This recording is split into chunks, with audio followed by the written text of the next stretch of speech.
दोस्तों आज की कहानी है तुम तो सुंदर भी नहीं। दोस्तों कहानी शुरू करने से पहले अगर आपने हमारे चैनल को सब्सक्राइब नहीं किया है तो सब्सक्राइब कर लीजिए ताकि आपके पास पहुंचे हर नया वीडियो। तुम तो सुंदर भी नहीं हो। अक्सर राधा को यह सुनने को मिलता था। हर कोई उसे यह कह देता था जैसे राधा सिर्फ यह सब सुनने के लिए ही है। राधा दिखने में बिल्कुल औसत से भी कम थी। सांवली रंगीत चेहरे पर दाग पर पढ़ने लिखने में बाकी भाइयों बहनों से होशियार थी और काफी निमन थी। उसके घर में उसकी दादी सुरेखा जी, माँ गायत्री जी, पिता कैलाश जी, दो बड़े बहन निदा और नहना और एक भाई जनीत था। सब के सब सुंदर, केवल राधा ही एक ठीक ठाक थी। पर राधा को उससे कोई लेना देना नहीं। वो अपने हाल में मस्त रहती थी। लेकिन अब राधा बड़ी हो रही थी तो उसे भी कई समस्याओं का सामना करना पड़ता था। अगर वो किसी को बताती तो उसका ही मजाक बना दिया जाता। एक बार राधा घर पर अकेली थी तो लैंडलाइन फोन की घंटी बजी। राधा ने फोन उठाया तो किसी अजनबी की आवाज़ थी। सामने वाले वो अजनबी इंसान बहज की उल्टी सीधी बकवास कर रहा था तो राधा ने फोन रख दिया।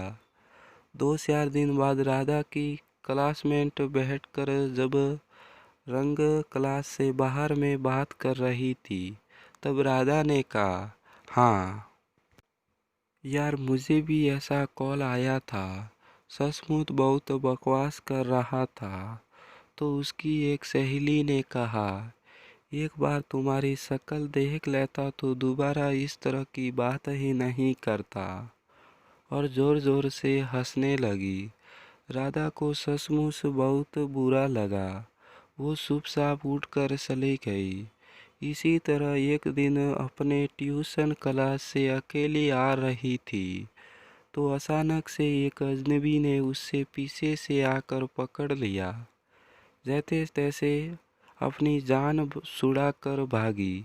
घर आकर माँ या दीदी से कहने की हिम्मत नहीं हुई तो अपनी बड़ी बहनों से कहा तो बड़ी बहनें भी मजाक बनाते हुए कहने लगी, क्या यार कुछ भी कर रही है, तू तो सुंदर भी नहीं है, फिर तेरे साथ ऐसी हरकत कौन कर सकता है।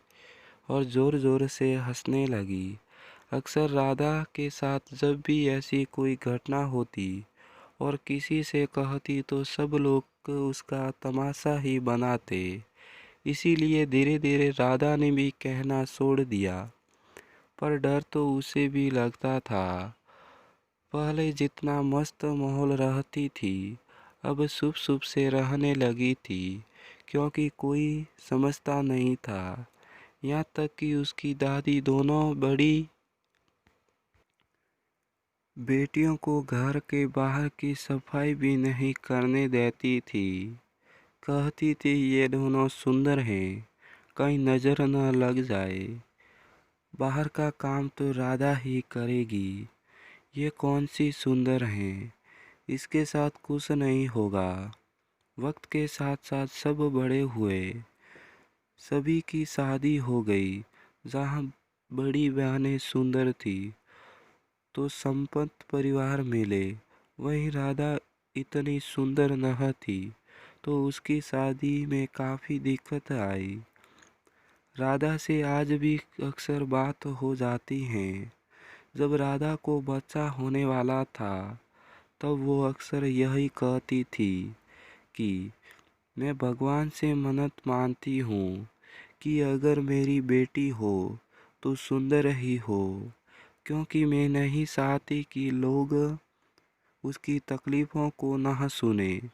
जैसे मेरा मजाक बनाया जाता था, उसका मजाक बनाया ना जाए। मैंने गलती की कि मैंने उस समय जवाब नहीं दिया। अगर मुझे अतीत में जाने का मौका दिया जाए तो मैं उन लोगों को जवाब दूंगी कि हाँ, मैं सुंदर नहीं लेकिन इंसान तो हूँ। मुझे भी बुरा लगता है, मुझे भी डर लगता है। पता नहीं क्यों हमारा समाज किस सोच में जी रहा है। क्या जब कोई सुंदर होता है तभी उसके साथ कोई हादसा होता है जिसकी नीयत ही खराब है, उसके लिए सुंदर या बदसूरत कुछ नहीं होता। लड़की चाहे अपाहिज हो, चाहे बदसूरत हो, चाहे बच्ची हो या बूढ़ी हो, किसी के साथ भी कोई भी हादसा हो सकता है। इसीलिए कम से कम अपनी बेटियों को सुनना तो चाहिए। तो दोस्तों, इस वीडियो से आपकी क्या राय है इसे कमेंट करके हमारे को ज़रूर बताएं और इस वीडियो को लाइक और शेयर करना बिल्कुल ना भूलें।